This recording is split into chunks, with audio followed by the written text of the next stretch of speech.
In questo video metteremo alla prova la mia nuova CPU, che è stato il processore più potente del 2022, la AMD Ryzen 9 7950X.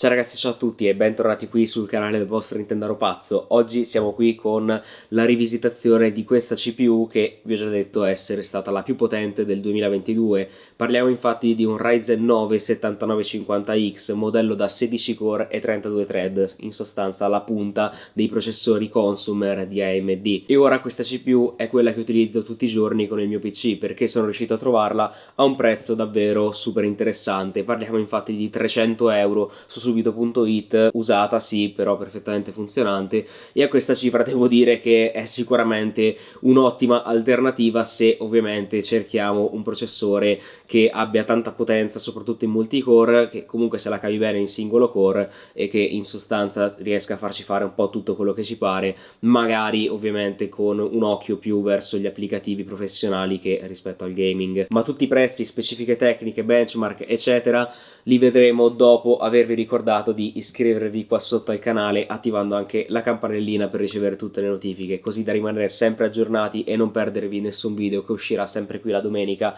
alle 2 di pomeriggio. Inoltre vi invito anche a iscrivervi ai miei due canali Telegram di offerte, uno per quanto riguarda hardware e videogiochi nuovi, l'altro invece per quanto riguarda l'usato. In entrambi i casi si tratta di offerte di Amazon, quindi state tranquilli per garanzia e assistenza sempre al top. Infine vi ricordo anche di seguirmi sulla mia pagina Instagram e sul mio canale di TikTok, così da non perdere nessun video short però in versione integrale, visto che su YouTube ancora oggi vengono tagliati a 60 secondi. Detto questo, direi di ripartire con il Ryzen 9 7950X. Questa CPU è uscita a fine settembre del 2022 ed è stata la punta di diamante di AMD per quasi 2 anni. Sì, adesso sono usciti i processori Zen 5, però vediamo che con il Ryzen 9 9950X non abbiamo avuto chissà che migliorie generazionali, quindi ancora oggi questa è sicuramente una CPU molto valida. Addentrandoci meglio in quelle che sono le caratteristiche tecniche di questo processore, ritroviamo una CPU basata sull'architettura Zen 4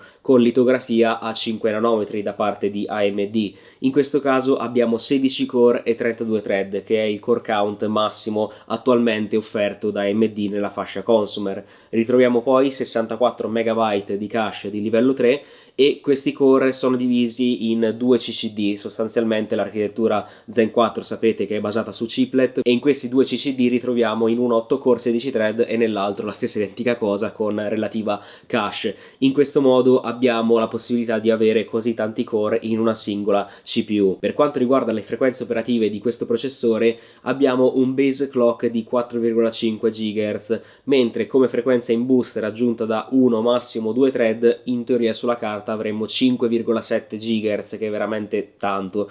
Però vi dico subito, io dopo aver fatto tutti i vari test, anche andando a vedere il singolo core, non ho mai riscontrato una frequenza così elevata. Forse sarà il mio esemplare, però vi dico sì, magari con un po' di overclock con il singolo core, ma non è una cosa che andremo a vedere in questo video. La frequenza operativa effettivamente più alta con carichi singolo core è stata di 5,5 GHz, 5,6 massimo. Alla fine non c'è chissà che differenza, vi dico subito. Come frequenza invece su tutti i core qui il discorso è un po' diverso, perché magari i primi minuti dello stress test ritroviamo anche una frequenza al core di 5,1 GHz, 5,2, però andando avanti anche dopo i primi minuti, pur avendo un dissipatore a liquido che andremo a vedere quando parleremo della piattaforma di test, non riusciamo a tenere al fresco questa CPU, perché di fatto questi Ryzen 9 della serie X di AMD vanno direttamente a 95 gradi, non gliene frega niente. Per questo motivo ovviamente andremo a vedere anche un tutorial di Undervolt con relativi benchmark sia di produttività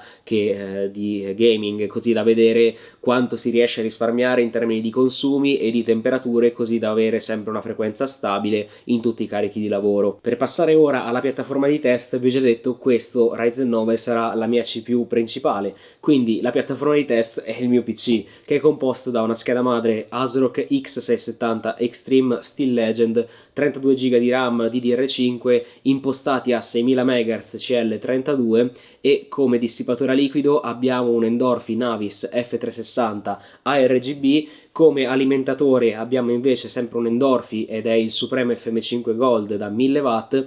Come scheda video abbiamo la RTX 4090 Palit GameRock e come SSD abbiamo un Silicon Power da 2 TB. E come case per ospitare il tutto abbiamo l'Endorphy ARX 700 ARGB. Detto questo, direi ora di partire col tutorial di Undervolt barra Overclock e poi con i benchmark. Partiamo quindi col tutorial di Undervolt. In questo caso ci basterà entrare nel BIOS, settare come tensione 1.110 volt nel mio caso e andare ad impostare una ratio, una frequenza di 5,05 GHz. In questo caso il mio sample era perfettamente stabile, ovviamente poi ricordiamoci di abilitare l'XMP e vediamo subito la differenza di consumo e temperatura in un carico multicore come Cinebench. Da 225-230 watt di media passiamo a 165 watt con un abbassamento di temperatura di 25 gradi.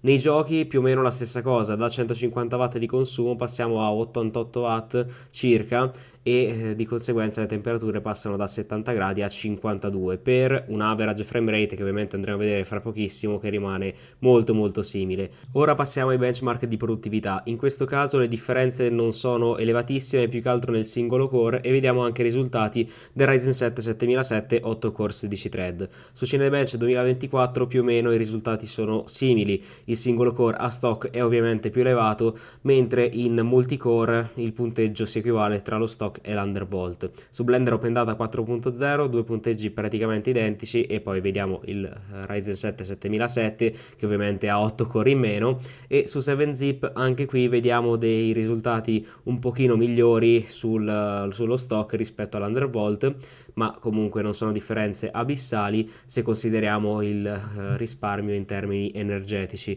Geekbench 6 anche qui stessa cosa, singolo core decisamente più elevato sullo stock, ma comunque si difende bene anche in Undervolt. Corona 10 benchmark, 12 milioni di raggi al secondo in tutti e due i casi, quindi direi niente male, e ovviamente Ryzen 7 rimane indietro.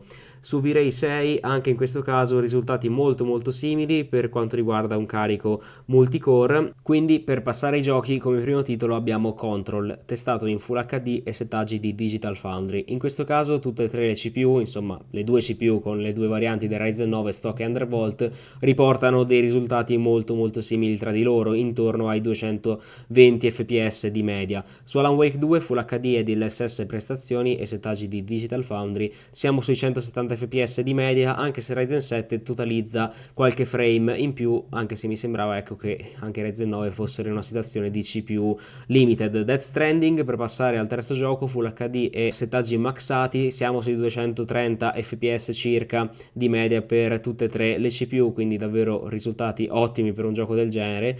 Mentre su Fortnite capitolo 6 stagione 1 in Full HD e settaggi medi il Ryzen 7 rimane un pochino indietro con 216 fps, mentre il Ryzen 9 in Undervolt arriva a 266 fps di media, che non è per niente male, e anche a stock ovviamente un ottimo risultato con 255 fps. God of War Full HD settaggi alti, in questo caso tutte e tre le CPU stanno sui 220 fps, quindi ottimi risultati per questo gioco. Per passare ora a Cyberpunk 2077 in Full HD e settaggi di Hardware Unboxed, siamo con il Ryzen 7 un pochino sopra rispetto al Ryzen 9, ma alla fine parliamo di 5 fps, che comunque non è poco, però abbiamo in entrambi i casi risultati molto godibili. Resident Evil 4 Remake Full HD e priorità alla grafica come preset, 195 fps per tutte e tre le CPU, alla fine siamo lì, quindi vediamo che non c'è chissà che differenza in gioco, questo probabilmente è dovuto al fatto che l'architettura è sempre la stessa. The Finals Full HD, DLSS Quality e settaggi medi con ray tracing anche a medio,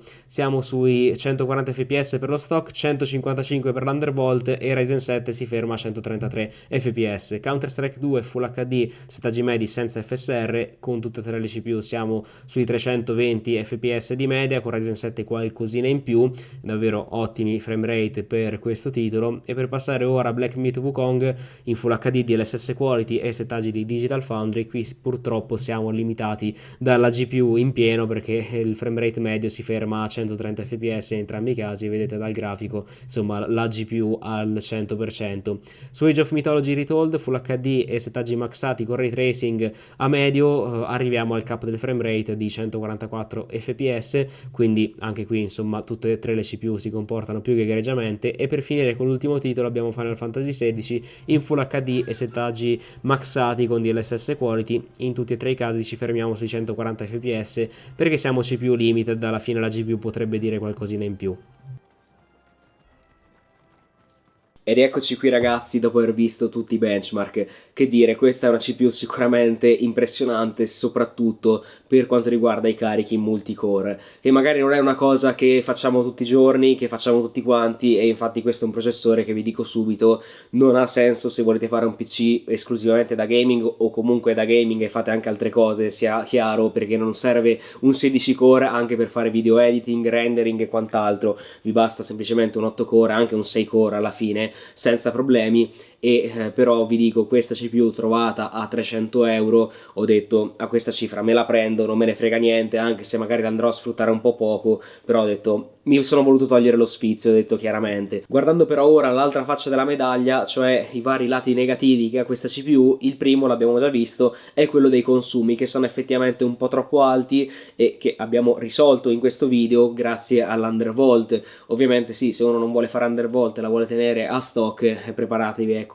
a raffreddarla per bene. Però il secondo problema, che molto spesso non viene mostrato nelle prestazioni perché non è effettivamente un problema di prestazioni basse, pochi fps, roba del genere, ma secondo me è comunque molto importante, è quello dei tempi di boot, cioè quanto tempo ci mette il computer ad accendersi dopo che abbiamo premuto il tasto. In questo caso questo Ryzen 9 non ci mette proprio poco tempo, perché parliamo di un minuto circa. Adesso non ho misurato perfettamente, magari vi lascio qua sotto il tempo, ma è sicuramente un tempo che si nota in più rispetto magari a un modello da 6 core, 8 core. Questo perché il sistema deve probabilmente inizializzare tutti i core, e non so se c'è anche qualche altro problema di cui non sono a conoscenza. Fatto sta che se abbiamo una CPU del genere, il PC ci metterà abbastanza più tempo ad avviarsi, che per carità nell'arco di una giornata un minuto, magari 30 secondi in più rispetto a un'altra CPU non è tanto,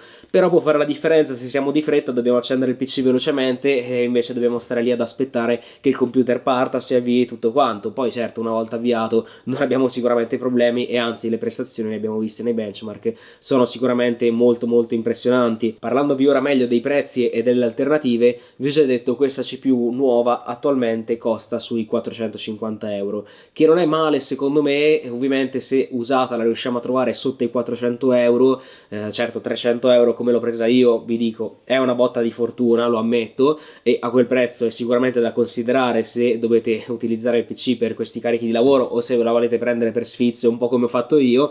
Mentre se vogliamo considerare delle alternative, quindi con un budget sempre sui 450 euro, attualmente disponibili ci sono o i vecchi tra virgolette Intel Core i7 14700K, anzi forse lo possiamo trovare spesso anche a qualcosina meno, che vi dico potrebbe essere una validissima alternativa, oppure anche l'Intel Core Ultra 7, che è sostanzialmente il successore del vecchio i7, e in quel caso magari sì, in multicore potremo avere in qualche caso forse anche avvicinarci alle prestazioni di questo Ryzen 9. In altri casi in cui le applicazioni non vanno a sfruttare bene gli e-core a disposizione dei vari 7, potremo invece avere ecco qualche svantaggio con queste ultime CPU, e quindi questo Ryzen 9 secondo me ancora dice la sua anche a questa cifra. Vi dico subito, se invece siamo più indirizzati verso l'ambito gaming, ecco questa CPU a mio parere non ha assolutamente senso. Con la stessa cifra, 450 euro, dovrebbe essere disponibile, magari non al momento in cui sto registrando questo video, più avanti, il Ryzen 7 9800X3D, che per il gaming è insomma la CPU definitiva praticamente. E anche se, ripeto, al momento attuale non è propriamente disponibile, però il prezzo MSRP dovrebbe essere questo, quindi comunque molto vicino, e se abbiamo questo budget e vogliamo giocare secondo me quella è la CPU da cui puntare. Se invece vogliamo andare a risparmiare qualcosina, abbiamo già visto in passato, il Ryzen 7 7700 anche preso da AliExpress a 180 euro è sicuramente una validissima scelta senza dover andare a prendere un Ryzen 9 7950X, ma ovviamente tutte queste considerazioni dovete farle in base al vostro budget e al vostro ambito di utilizzo. E quindi anche oggi siamo arrivati alle conclusioni di questo video. Io come sempre spero che vi sia piaciuto, se è così mi raccomando fatemelo sapere qua sotto con un bel mi piace e con un commento su cosa ne pensate di questa CPU. Infine vi ricordo anche di vedere due video che se non avete visto vi consiglio molto di guardare. Il primo è quello che riguarda il fratello maggiore di questo Ryzen 9, cioè il Ryzen 9 7950X3D, che implementa la 3D V-Cache così da avere prestazioni migliori anche negli ultimi giochi. Mentre il secondo video che vi consiglio, se abbiamo un budget più basso e siamo sulla vecchia piattaforma AM4, è quello su Ryzen 7 5700X3D, tra l'altro confrontato con il Ryzen 7 7700. Trovate questi due video qua alla mia sinistra. Detto questo, io come sempre vi ringrazio per aver visto questo video e noi come sempre ci becchiamo alla prossima. Ciao a tutti ragazzi!